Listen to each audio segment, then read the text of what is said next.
Welcome to another exciting episode of Purana Talk with Alan and Leon. Go ahead. We're reading the Garuda Purana, Khanda 2. We are at chapter 15.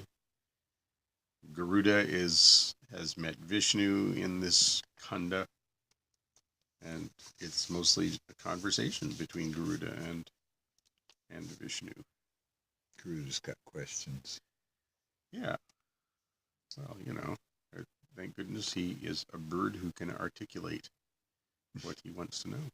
Garuda said, okay, chapter 15 is Observances immediate after death.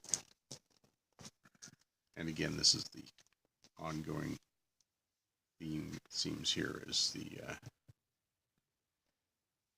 after death rituals, stuff like that. Garuda said, O Lord, please give me a decisive description of Yama's region, its dimension, extent, and greatness.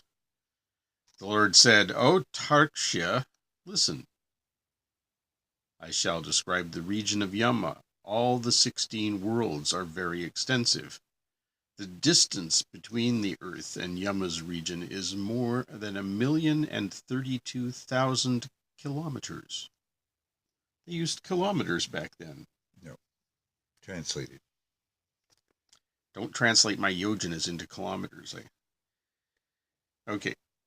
O bird, after enjoying the fruits of his merits and demerits in the world, a man falls sick due to the effect of some previous action. This sickness is due to a chance cause. Death occurs to a man in accordance with his actions taking their own definite course. The individual casts off his body and dies due to the effects of his actions. His dead body must be kept on the ground after purifying it with cow dung. Gingelly seeds and kusha grass must be scattered. A piece of gold is placed in the mouth of the dead man. Tulsi leaves and the shalagrama rock are placed near it. The only thing it technically should refer to is either the piece of gold or the mouth of the dead man. But I think it means the corpse here. Mm-hmm. Samashuktas are recited near him. This is conducive to his salvation. Rods or pieces of gold are to be placed for the benefit of the dead man in his vital opertures. One piece in the mouth, one in each of the nostrils. Eyes and ears are to be placed in this order of enumeration. One piece in the operture of the genitals, and one piece in the rectum. Gold? What verse is this? Well, it starts in 8 and it continues through 10. And the last part. Gold in openings. Yeah, the opertures. Not like apertures, but opertures. Is the belly button listed? Not mentioned. Okay, very good. It's not oper. That's a. It used to be open, but it's now closed. Yeah. Mm-hmm. I understand. Okay.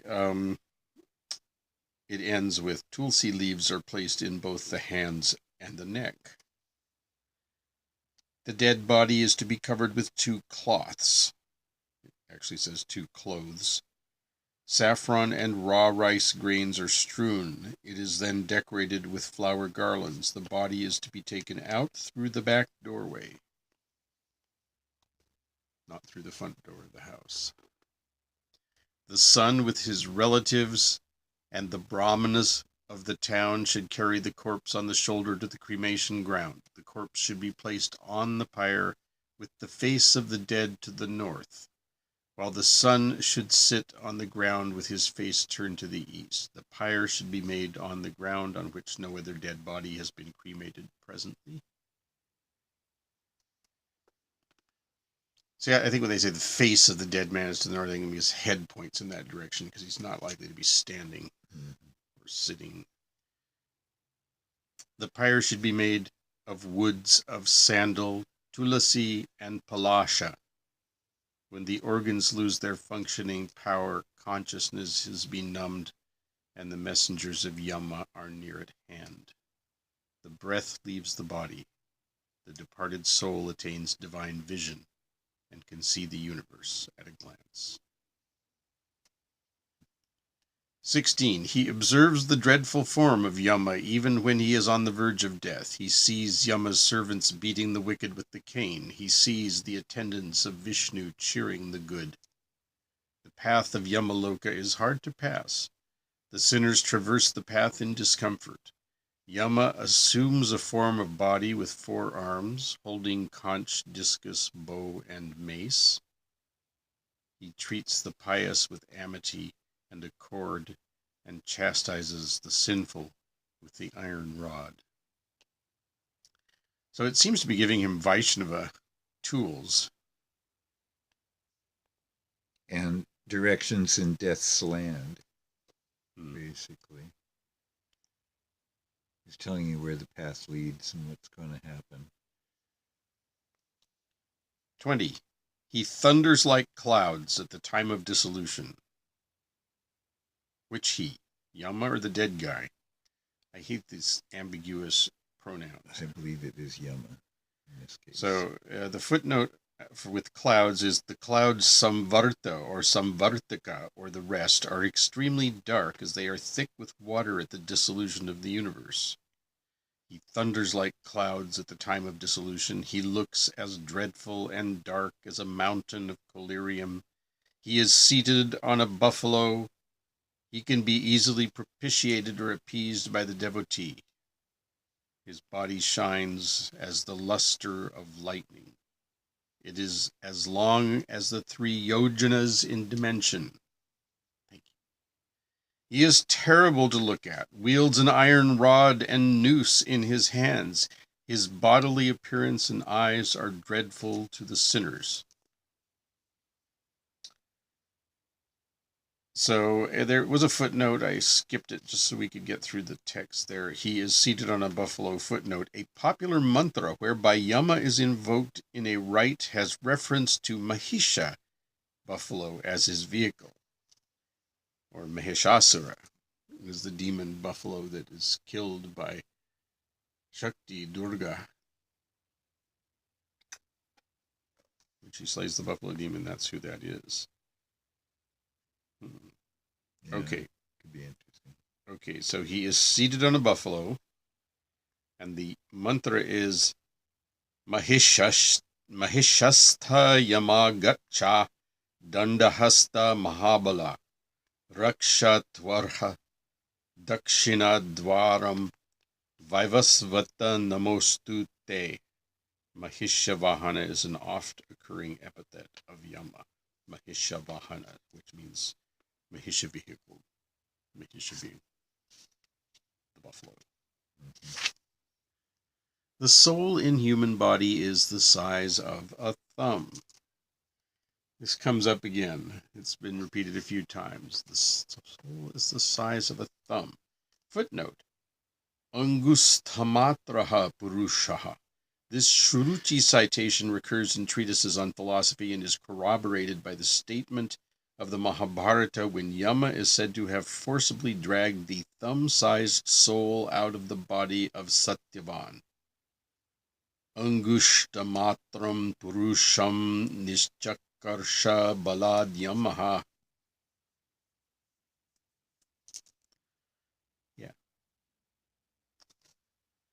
When it is dragged out of the body by the messengers of Yama, it cries painfully, looking wistfully at his erstwhile home. The disgustful body without life and breath becomes untouchable, suddenly smells foul, and is disliked by all. The body suffers in 3 ways. Either it is eaten by worms or transformed to feces or reduced to ashes. When it says transformed to feces, I have been told this is, or I've read somewhere along the line, I got the notion that this is because one way for the body to go is to be eaten by animals. Right? And so it becomes feces in that sense. O Garuda, body is liable to destruction in an instant. How can a man boast of it? The purpose of wealth is charity. That of speech is truth. That of life is fame and spirituality. That of body is benevolence. In this way one can gain something substantial out of the things unsubstantial. When the departed soul is being carried away, the messengers chastise him in the way. They describe the dreadful fate that awaits him in hell. They tell him thus, "O wicked soul, walk quickly, you're being taken to hell. We carry you to Kumbhipaka and kindred hells. Make haste and do not delay." Kumbhipaka is a hell. The cruel folk who kill animals and birds for food are roasted in Kumbhi fire. For details, see Devi Bhagavata, Skanda 8. So what verse is that? If the reference is in the 25 to 29 chunk. Hell for meat eaters. Yes, hell for meat eaters. That's a footnote 2. Kumbhipaka. Make haste, do not delay. Thus, hearing the words of messengers and the lamentations of his relatives, he cries aloud and is carried by Yama's messengers. He should perform Shraddha at the appropriate place. He should offer 6 pindas on the day of death in the serial order. 1 at the place where the person breathes his last, 2 at the doorway, 3 at the courtyard, 4 at the resting place, 5 by the pyre, 6 at the collection of bones. O Garuda, I shall now tell you the purpose why the 6 pindas are offered to the dead. And we're at 32 here. So the stages of this was in 30, 31. And in 32, the pinda that is offered to the dead at the place of death pleases the household deities. This pinda satiates both the earth and the presiding deity. The doorway pinda should be given addressing the departed soul as panta, passenger. The gift of this pinda pleases the household deities that abide at the door. In the courtyard lives the Kechara. A pinda should be given in his name. At the resting place, he should offer a pinda to the Bhuta categorized as Deva. This pinda is therefore called Bhuta, ghost. The gift of this pinda to the Bhuta makes him genial to the dead. Pishachas, Rakshasas, Yakshas, and the rest preserve the sanctity of the body which is sacrificed in the fire. When the pinda is offered by the side of the pyre, the dead is designated as Preta. But, O Garuda, instead of calling him Preta, some call him Sadhaka, which is also what you call a person doing a ritual, a rite. Sacrifice is the Sadhaka. But generally, he is called Preta. Henceforth, the offerings are made to him in the name of Preta. By giving away the 5 pindas, the body achieves sanctity and fitness to be sacrificed in the fire. Otherwise, the presiding deities, as stated above, cause large-scale destruction. 3 pindas are necessary. 1 at the time of death, 2 another in the halfway from the place of death to the cremation ground, and still another by the side of the pyre. Is this just an alternate placement to the one where he breathes the last, 1 at the doorway, 1 at the courtyard, 1 at the resting place, 1 at the pyre, Oh, yeah, maybe a second opinion. Yeah. What verse is that? This just gives you 3 places. 40. Do the 3 show up in the other list? 1 at the time of death. This one has 1 at the place where the person breathes his last. 2 halfway from the place of death to the cremation ground, and that's basically, much of the rest of these here at the doorway, at the courtyard, at the resting place, and then by the pyre and the collection of bones. And this one has still another at the side of the pyre, by the pyre. So that's 5. Yeah, it doesn't have the 1 at the collection of bones, but it says, by gifting away the 5 pindas, the body achieves sanctity and fitness to be sacrificed in the fire. Otherwise, the presiding deities, as stated above, cause large-scale destruction. Then it says 3 pindas are necessary. What about the 5? All right, I'm a little confused. But 41. The Pindas are associated in their serial order with their presiding deities, viz., Brahma, Vishnu, and the messengers of Yama.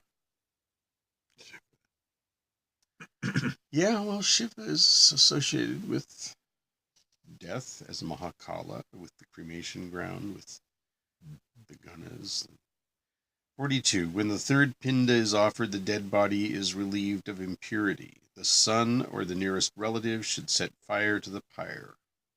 He should cleanse, besmear, dig up, extract the place of altar, and after sprinkling the same with water, he should arrange sticks in the prescribed way and light the fire. After worshipping the deity Kravyada with flowers and rice, he should recite the following formula. Before I recite it, Kravyada is a messenger of Yama, so called because he eats raw flesh. So I couldn't give you the etymology, what Kravyada is. But O Kravyada, the originator of beings, the source of the universe, thou art the originator, savior, and destroyer of the people. Take this dead person to heaven. Thus, worshipping the deity Kravyada, he should sacrifice the dead body. When the body is half burnt, he should pour ghee into the pyre, reciting the formula Loma Bhyaha Swaha. Putting dead body on the pyre, he should pour ghee over the pyre with the formula Yamaya Antakaya Swaha. A single offering should be made to each of the deities, Mrityu, Brahma, Jata Vedas, fire, as well as the mouth of the Preta. Then he should light the fire from the eastern direction. He should recite the mantra addressed to the dead, Thou art born of this fire, addressed to the fire. May he be born of you again. May thou take him to the world of heaven, please. Please. Reciting this mantra, he should pour ghee mixed with jinjali seeds. Thus he should cremate the body, as dictated by the funeral code, Antyeshti Paddhati. 51. He should weep aloud at this juncture, for this would assuredly give pleasure to the deceased. The rite of cremation is followed by the rite of collecting bones. The Preta Pinda forestalls the pain due to cremation. The Bhutas who share the Pinda with the deceased allow the Preta to wait till he receives the Pinda from his relatives. After the corpse is cremated, the sons or the descendants should bathe in dress. They should offer libations of water mixed with jinjali seeds by his personal name or by the appellation of his lineage. The people of the town who have assembled for mourning should applaud the dead by reciting the formula Vishnu, Vishnu. They should accompany the relatives back to the house as a token of sympathy for the relatives. At the southern part of the house, he should put cow dung with the white mustard. He should set up an icon of Varuna in the house, eat the leaves of nimba, and partake of the ghee. O Lord of birds, some sprinkle milk over the pyre. He should not shed tears, but offer libations of water to the dead. They should not weep. If they weep and split phlegm, the soul of the dead person is compelled to eat that.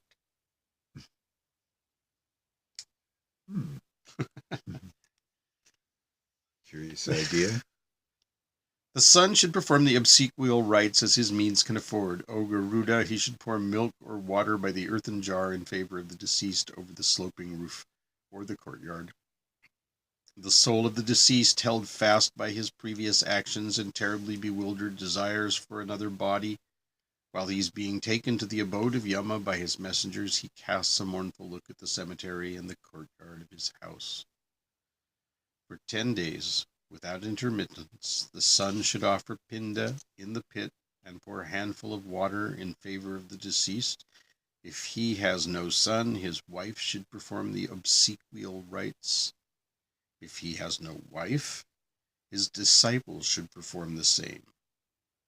If no disciple, his brother should do that.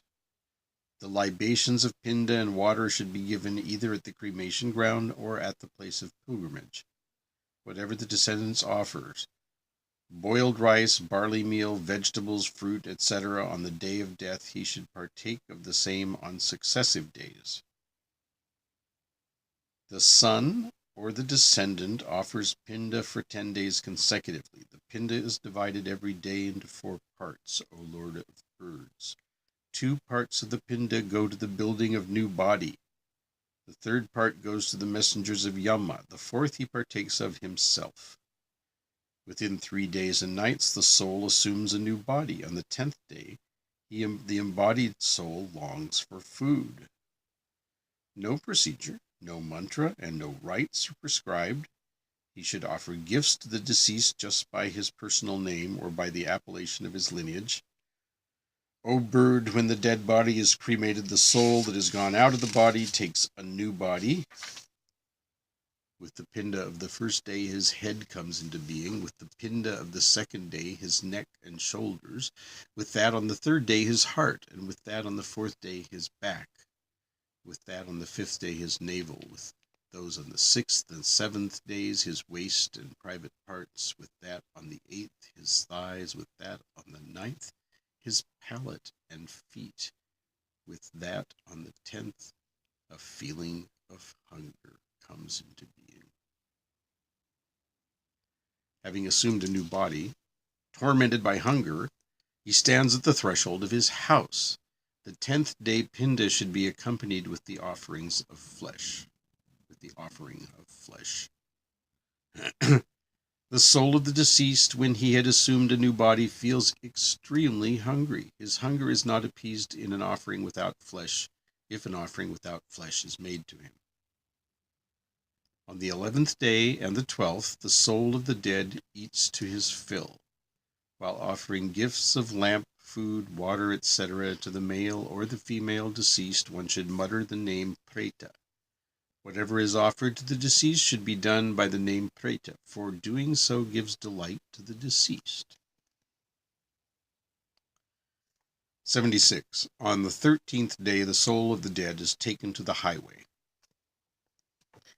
Now he assumes a body born of the pinda and feels hungry by day and night.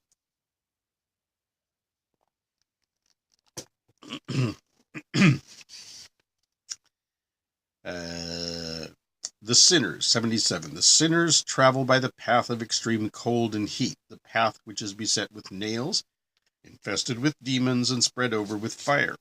Hunger and thirst await the sinner, but the good escape torments.